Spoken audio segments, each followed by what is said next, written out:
Welcome to Stoked with Megan McPhail, the podcast that helps you get super effing jazzed about your work, life, and bank account. I'm your host, Megan McPhail, a former burnt-out emergency veterinarian that quit my hard-earned career to become a seven-figure business coach, entrepreneur, and elopement photographer. Now I'm living a life I absolutely love, full of travel, adventure, and financial abundance, and I am hell-bent on inspiring others to do the same. Are you ready to say goodbye to the 9-to-5 grind and start going after some big, bold dreams? Then let's dive into this week's episode. Hey, it's your host, Megan McPhail, and today is going to be a really special episode.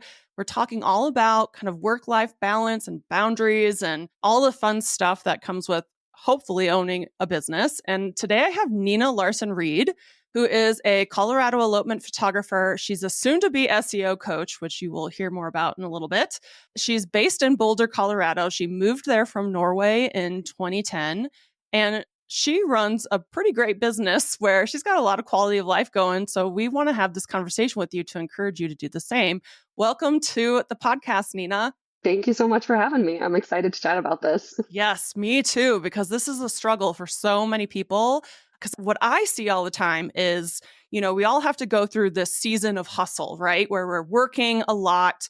Maybe we're burning the candle on both ends. Maybe we're burning out a little too much, working a little too hard. But to get your business off the ground, to build that foundation and that momentum, it requires some work. But then there should be a time where you switch off that hustle and you get to kind of relax a little bit and enjoy the fruits of your labor. And so many people never get to that point, but you have. So tell me how that all transpired. Well, it's been a long process. I started my photography business back in 2013, but I only did portrait photography for the first couple of years. And so, I was making 10, 15 grand a year on the side of nannying and thought I was doing really well, up until I realized that wedding photographers made a whole lot more money than I was doing. And so I switched into weddings in 2017 and, went all in with brand new business, everything. And I knew at that time that, I'm going to sound so old, but I'm just about to turn 37, which, there are a lot of younger elopement photographers. There are people who are just in their early mid-20s starting out with this. But I already felt like I was older by the time I was starting weddings. And so I knew I was going to have to go through some hustle to get my business to where I wanted it to be. But I also knew I did not want that to be forever. And I did not want to sacrifice my quality of life. Because when I was doing portrait photography, this is such a niche thing, but I used to photograph pole dance and aerial arts. And so I would do these long road trips across the country where I would do 200 mini sessions over the course of 3 weeks driving through the Midwest or something. And it's crazy. It was, and it was insane because I would do all of that and, shoots were $150 for 30 minutes, right? It was nothing.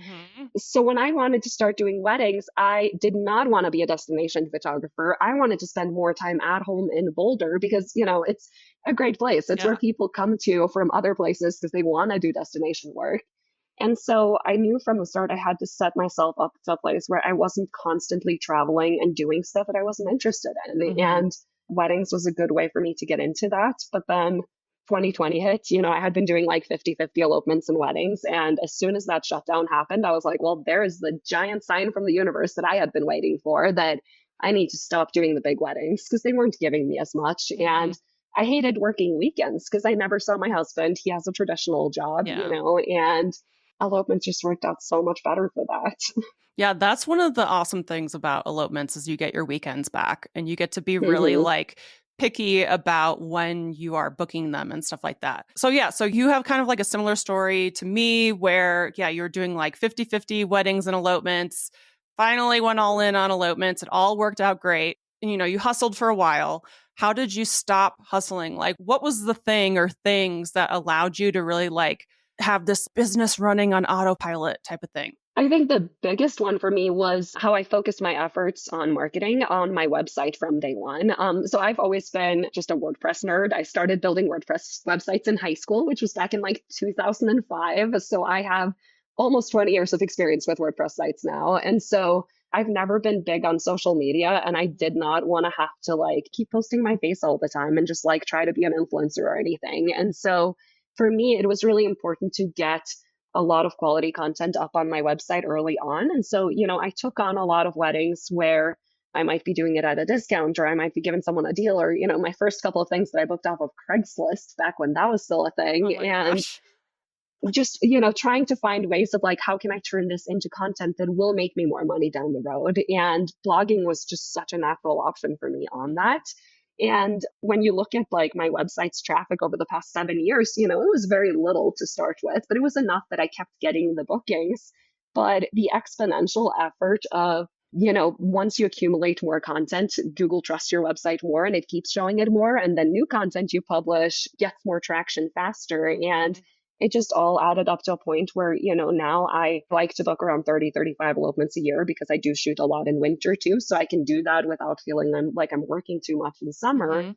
But I get 400 inquiries a year. And so I get to be really picky for who do I want to book out of those? How Mhm. much can I charge?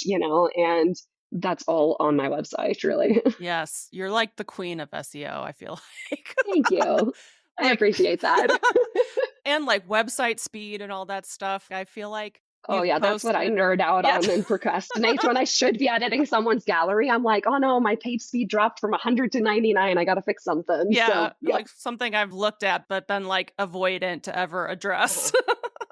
But, yeah, if you Google anything about Colorado elopements, your blog posts show up. That's kind of like your claim to fame. You have content about everything out there.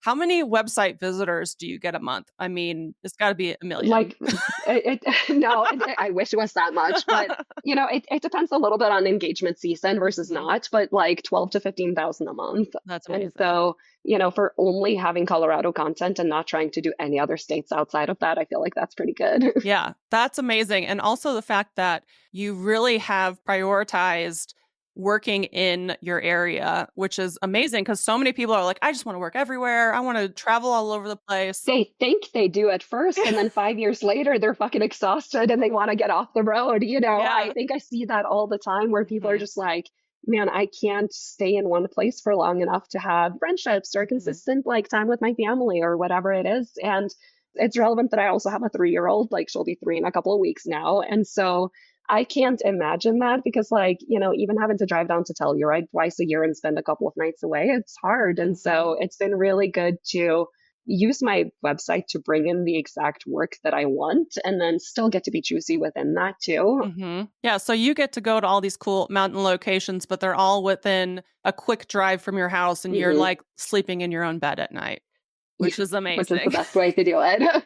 And then you can travel for fun instead of for work, which is Yeah, great. no, I get to go back and see my family in Norway and try to figure out ways to make SEO content out of that too, even if I'm not working on the trip. But yeah, no, I think it's important to create the work that you want for yourself and not just be in a place where you have to take in whatever bookings you can to pay Mhm. the bills. I Yeah. mean, that's really when you go from scarcity to abundance, right? Where you get to enjoy what you've created. Yeah, and you get to work with just the people you wanna work with, and you get to be picky, Hmm. you get to be picky about the dates and the times, and Yep. we should talk about boundaries because you've definitely Yeah. set boundaries for yourself, and that's why you're able to sleep in bed every night, right? So what Yeah. are the boundaries that you've set for yourself in your business? So, I mean, a big one is obviously location based work. I try not to book stuff where people want me to be more than 2 to 3 hours away from home because, Mhm. like, I know I can drive up to Breckenridge on a day trip, even if I have an 8 hour elopement. I don't Mhm. need an overnight for that.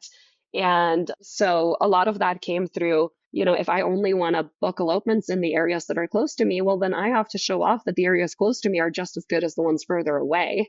And so, again, that comes back to both the elopements I used to book when I was first starting out, but also the location scouting I do on my own time. And, I don't do a lot of styled shoots. I've done like 3 in 7 years, but the few that I've done have always been, I think it's a great example of this is the very first styled shoot I did was for a venue called Sunrise Amphitheater here in Boulder.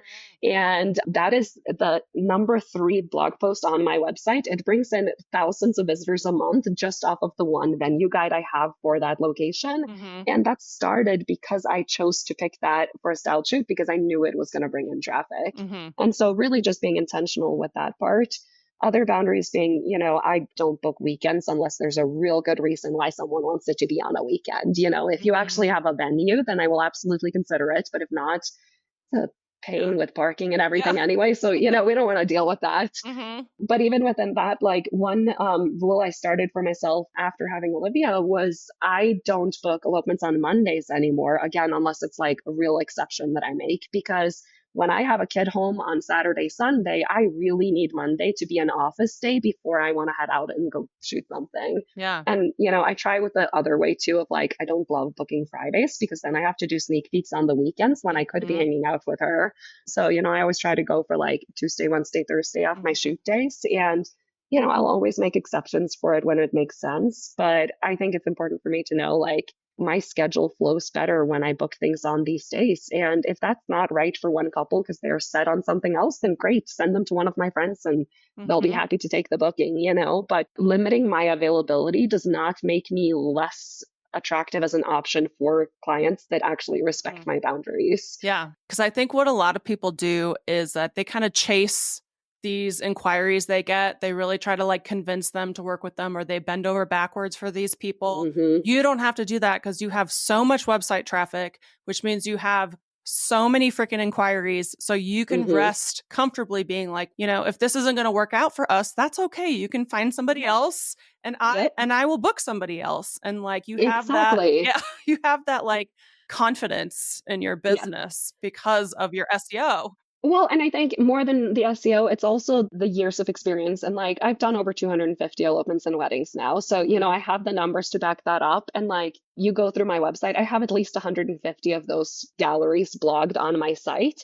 I can't remember the last time someone asked me to show an example of a full elopement day gallery. Mhm. Like I still send them examples because I want them to see more than like the 50 blog highlights, but I Yeah. have so much work on my site that people trust me to actually know what I'm talking about. And Mhm. when I look at my ideal clients, being older myself, it just feels so crazy to say you're older when you're in Yeah. your late 30s, but you get it. Yeah, I get it. But, my couples tend to be more mature too. And like, I work with a lot of people in their 30s who work in tech. I work Mhm. with so many people who work for like Apple and Facebook and all of these tech companies. Mhm. And they understand work life balance too. Like, they're not showing up after hours if they're not being paid for it. I think there's more respect there when you've reached a certain point in your both age and career where people Mhm. trust you to like, oh, if that's how she does it, then that's how we're going to do it. Yeah, and I think they probably appreciate that too. Hmm. Because I remember you're probably gonna laugh at me, but when I first started booking elopements, my whole like planning process or whatever was like, oh yeah, just email me if you have questions. Oh, yeah, same. That's where we all were. Yeah. And so I'm just like fielding questions at all Uh-huh. hours, all And then you days. make the mistake of telling them to text me for Oh yeah. anything, and then it's even worse.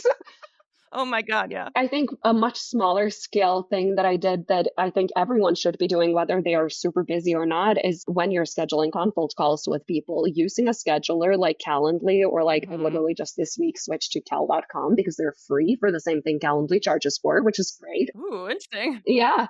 But, when I use a schedule like that, technically I could do a call any damn time, right? Like I could make my entire calendar available. But again, I block off Mondays because I want to be focused and, Mhm. also ADHD, or like I know if I have a call on my schedule, I'm not getting anything else done that day. Yeah. So like I want to have the deep focus day. But Mhm. I have, availability like 9 a.m. to 3 p.m. 3 days a week. And then I Mhm. have one time slot on Saturday morning, and that is it. And if people can't find a time that works within there, then again, that's probably fine. And, if you need someone who can be available on evenings to do calls with you, then book another photographer. Yeah, I love that. The fewer options you give people, the more they're like, oh, I guess she's busy and I guess this is what we're doing. And they will Mhm. make it work if they really care about working with you. And then I'm not wasting my time on calls with people who aren't actually going to book. Totally. And I feel like the like type A people, Hmm. like I'm not, well, I don't know if I am or not, like in some ways, but my ADHD derails me a lot. But like a lot of my couples really appreciate that I do have kind of like set things and like a set Hmm. workflow. And like if they start deviating from that, I will reel them back in and be like, no, we're doing it this way. They Hmm. like that they're kind of releasing the control to me. And like that's part of what they are paying me for is that I'm Yep. taking them through a process Hmm. and they're like, oh, thank God, I don't have to worry about this stuff Yep. anymore. Every single one of my reviews mentions stuff like, oh, she held our hands through the entire process, right? Like Mhm. we never had to worry about what was coming next. way more than people even mentioned like the photos. People remember the planning process so Mhm. much more. And they're like, well, of course the photos are good. Like, Yeah. that's why we booked you. But this is the part that stood out to us. So I think, when you're younger and it's a little easier to feel like a pushover because you are not quite as confident that you Mhm. do know what you're talking about. Like, it's so easy to be taken advantage of in Yeah. business too. And we've all had those clients that turned out to be much more difficult than they were supposed to be because Mhm. we let them walk all over us. And Totally. I think most people probably need to have an experience like that before they put boundaries in place. But I would love to save people from that and let them skip ahead to the part where you enjoy everyone you work with and you're Mhm. not missing evenings, having to schedule a call when you were supposed to meet a friend for dinner or whatever it is Totally. because you didn't block it out. I've been there. I feel like that was why I was late to my first date with Todd, actually, was because I was on a consult call. Yep. So that ran long, and then it took me a while to feed my dog, and then my dog Oh, wasn't eating, and I couldn't take him out until he ate, and I don't know, it was just like it ran away from me. But yeah, now I have boundaries, and I agree. I feel like a lot of baby business owners go through like this teenager phase where I'm trying to tell them how they can avoid all these things that I learned the hard way, but they end up still having to learn it the hard way anyway. You know? oh yeah. Yeah, no, I had that teenager face too. I Yeah. did not listen to anything I was told, so I get it. Mhm. But I mean, I think it's so nice when you come out on the other side of that and you have all of these systems and boundaries in place. And, obviously it takes work to get to a point where your marketing is running on autopilot and you can just watch the leads come in every day. Where like, I don't remember the last time I blogged a new blog post for SEO. I try to keep my galleries up to date to show off what I've been shooting, but like, I'm not pushing out a lot of new content anymore. I go in Yeah. and tweak things when needed, but that's when you can finally, really dive into like your client workflows, your experience for your clients, Mhm. like finding new ways to level up all of the other sides in your business because you're not just constantly stressing and working so hard to get the inquiries to come in and to get the bookings to come in. You get to Mhm. be better at everything else Yeah. and then just not work too. Yeah, I know, I'm like, "You can just rest too." Like, Yeah. isn't that crazy? Crazy concept. It's hard to learn how to rest when you've been Mhm. hustling and kind of white knuckling your business. At one point, you do have to be like, "Okay, I have so much content out there. I'm getting so many website visitors. Inquiries are coming in, like, I can relax." I don't Mhm. have to worry even if I do have an off month or something because there's a seasonality to every business. You don't have to worry because you've set it up for success. Mhm. Once it is kind of on autopilot, which is really all thanks to Google. Thank you, Google. I say all the Yep. time, Google is the goat, you know? You No, know? I mean, if in 2017, if I had been like, oh, I'm gonna go all in on Instagram, like obviously, I'd have more than 5,000 followers by now, but like I would be sitting here upset about the algorithms changing and Yeah. stressing about learning how to do reels and all of these things that I'm not even a little bit interested in? Yeah, you don't have to hustle on social media at all. You can go No. months, Uh-huh. years without being on Instagram if you wanted to, probably, Yep. and still have a profitable business, which is amazing. And then you have room Hmm. for your kiddo, you have room for adventures. I know you go hiking with people, you have your husband to hang out with, you have Yep. room to breathe and be creative within your business. Yeah, I mean, tell us all the good Well, things about a good quality of life. Well, so I'm not particularly good at resting and doing nothing. I think you can recognize that one too. Yeah. But like when I've gotten to this place where I don't feel like I have to be working on my business all the time, for Mhm. one, I really enjoy like I have childcare from, 8:30 to 3:30, which means I have 9 to 3 to really do my own thing. And if I can work from 9 to 1 most days and then, it's Colorado, smoke a little weed and sit in the hot tub for an hour with a book before daycare pickup, Yeah. like I'm gonna be so much happier than if I am Mhm. just like cramming every day. Mhm. But I've also found that, this place in my business has given me so much extra room to then think about what else I want to be doing, right? And so, Mhm. obviously I'm doing coaching with you now on how to coach, which I'm Mhm. super excited about because it's been so many years now of people asking me to help them with their SEO and their websites. And Mhm. I've done it as, side projects here and there, but never within a system. And I realized that wasn't really working for me or anyone else.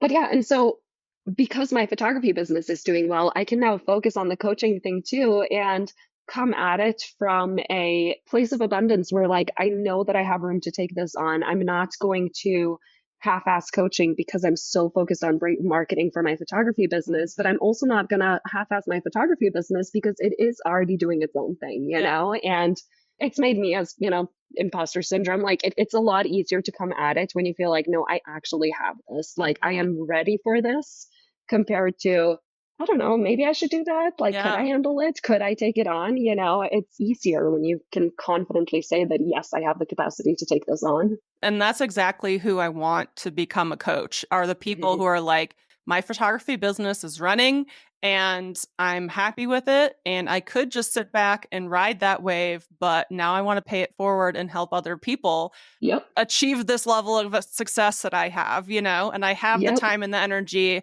to do this and do it the right way. That's like exactly who should be a coach. And I know people have probably wanted you for years to help them with Hmm. SEO because we've all seen your blogs all over the place. Yeah, well, it's funny. Now there are AI written copies of my content all over the place too, so it's super fun. But I that didn't is even think about that. Oh yeah.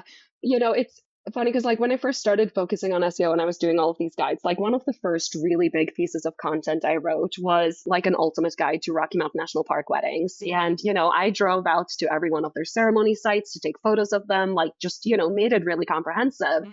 Now you have at least 50, if not 100 of the exact same guide. And, people put their own info into it, but like that didn't used to be how people blogged for wedding photographers and Mhm. elopements. But I remember when I was blogging that and I was like, should I really be posting this or is everyone just going to copy it? And I forget what the podcast was I was listening to at that time, but I think it might have been some self-coach woo-woo stuff. And it was basically saying of like, look, if you're not willing to put it out there, someone else will. Mhm. And so it's been big on just like, you can't not do something just because you're worried about people copying it. Yeah. Like it's still worth putting out there and just trust that it doesn't matter if someone plagiarizes because it's still going to keep coming back to me. Google knows my website's been around for a long time. It knows where the content came from first, and Totally. you got to trust the process. Yeah, that's so true. You can't hold something back because of your fears when it's a Yep. really good resource. Well, like I've come across that blog when I was looking Right. at like ceremony sites and Yep. Rocky Mountain National Park. I was like, "Oh, thanks, Yep. Nina. This is so Uh-huh. comprehensive." Yep. And No, exactly. it was helpful and like it's not taking anything away from your business. It's just adding to it because you've Hmm. built trust with people who could be future coaching students of yours. You've gotten great elopements booked from it and like Hmm. people aren't dumb. They know Yep. when someone has good content and someone else has something like hastily pasted Copied. together. Yeah. Yeah, or just straight up copied. Yeah. If you have ultimate guides to every town in Colorado, but you don't have a single gallery from any one of those, it's not going to actually get you the bookings, right? Like it Mhm. might get you the website traffic, Yeah. but you need to be able to back it up too. And yeah, that's what I always tell people, like all the budding photographers. It's like you need the photos, you need the Mhm. knowledge slash resources slash blog posts, and you need to infuse your personality into it. And like you can't have one of those without the others and be successful. And if something's not converting right, it's probably because you're missing out on some of that stuff. So you really need those three factors in everything that you do to get the bookings. Yep. But then when you have all of that in place, you get to, do all the other fun things. Like there's Mhm. so many portions of my business where, I'm always looking at like, okay, how can I tweak this? How can I level this up? As so many of us, like I've been doing location guides in Google Docs for years now because, Mhm. that is what we were all first taught to do. And I've been working on moving all of that into a different like database system recently because I'm like, for one, my Google is out of storage because there's so many photos. But, it's projects like that that if I was only focused on marketing and then, of course, the planning, shooting, delivering Mhm. portions of doing our job, then there's no room to grow in any other areas. And I think you get to a point in business where like you can either stay stagnant and be at, mid-level pricing and mid-level bookings Mhm. and never feel like you have any room for anything else, or you can keep pushing up just a little bit more above that. There's so much room for whether it's raising your prices or being more picky about what you book and working less. Mhm. Like, I don't know. I feel like the last couple of years have been big for so many of us that have been around for a while now, like 5+ years. Everyone is like, oh, I don't want to do 50 elopements a year anymore. Like, I Mhm. want to be home in my own bed. Yeah. I know a lot of people who are like, "I wanna do 15 a year." Uh huh. I would Yeah. get so bored, Yeah. but I'm trying now with like if coaching takes off as well as I have confidence that it will, then my long-term goal is to not have to work summer breaks in Colorado because Mhm. my daughter is 2 years out of being in public school and then she's gonna have summers off. And I'm like, I'm not working twice as hard to pay for summer camps when I could just take summer off with you. Mhm. Ooh, that's a great So idea. yeah, so that's the goal is that be able to do extra coaching when I'm not shooting Mhm. and spend summers in Norway and Yeah. just, have time off. Because man, I love my business so much, but I still don't want to be working on it all the time. Right. Yeah, and I think like what you've been just mentioning kind of this whole time is like if you're too busy hustling on certain things like Instagram or too much editing or whatever it is, you can't level up the things that need leveled up. You can't Mhm. work on the back end or you can't work on your client experience or like creativity goes out the window. So, Yep. yeah, being able to put systems in place, put boundaries in place, focus on marketing channels that give you a long-term return Mhm. is huge. And also kind of like if you're not a super busy photographer, setting these things up ahead of time so that you're not scrambling when you do get busy and burning yourself out is also a huge thing because I think a lot of people learn the hard way. They want all these inquiries and bookings, but then once they get them, it's a shit show. Uh-huh. Yeah.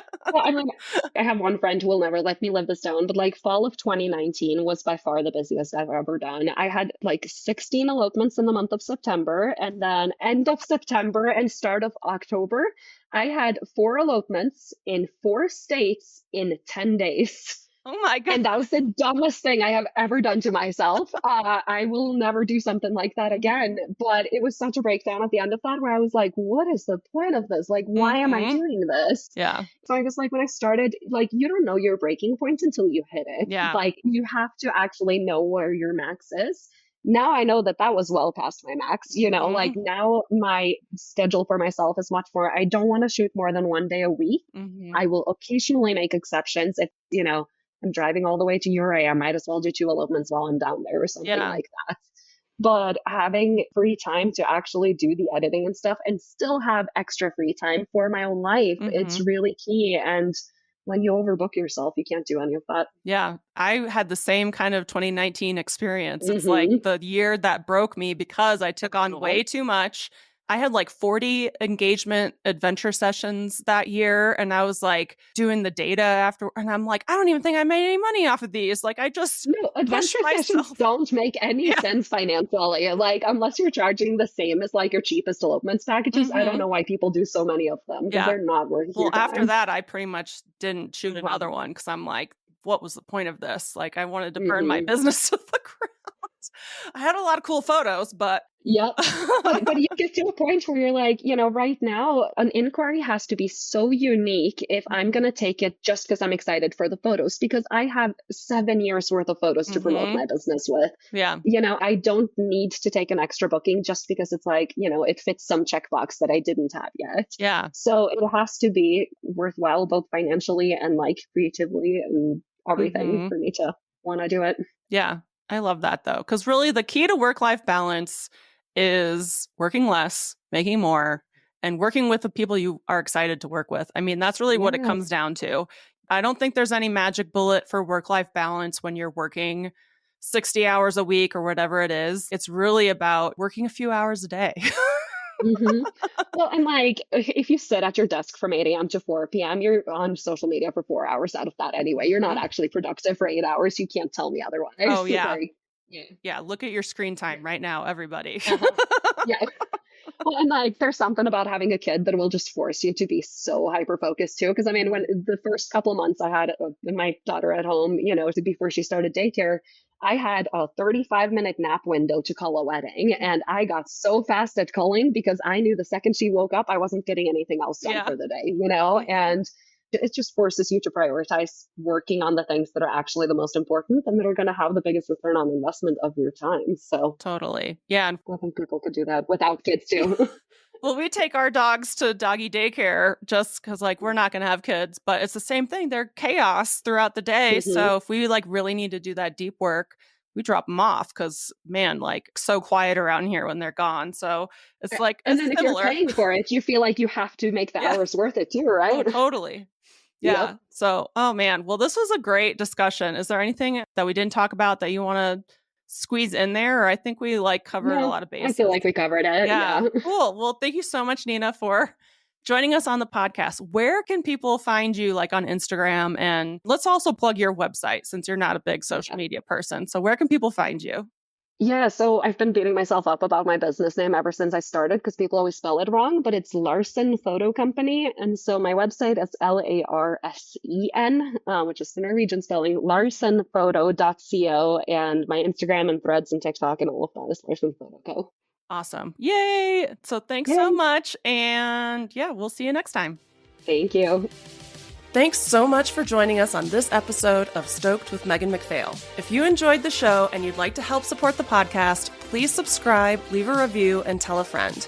If you're looking for more inspiring content, check us out on Instagram at Stoked with Megan McPhail. And to learn more about my business coaching and how I can personally help you quit your 9-to-5, visit my website at meganmcphail.com. I hope this leaves you feeling stoked. See you next week.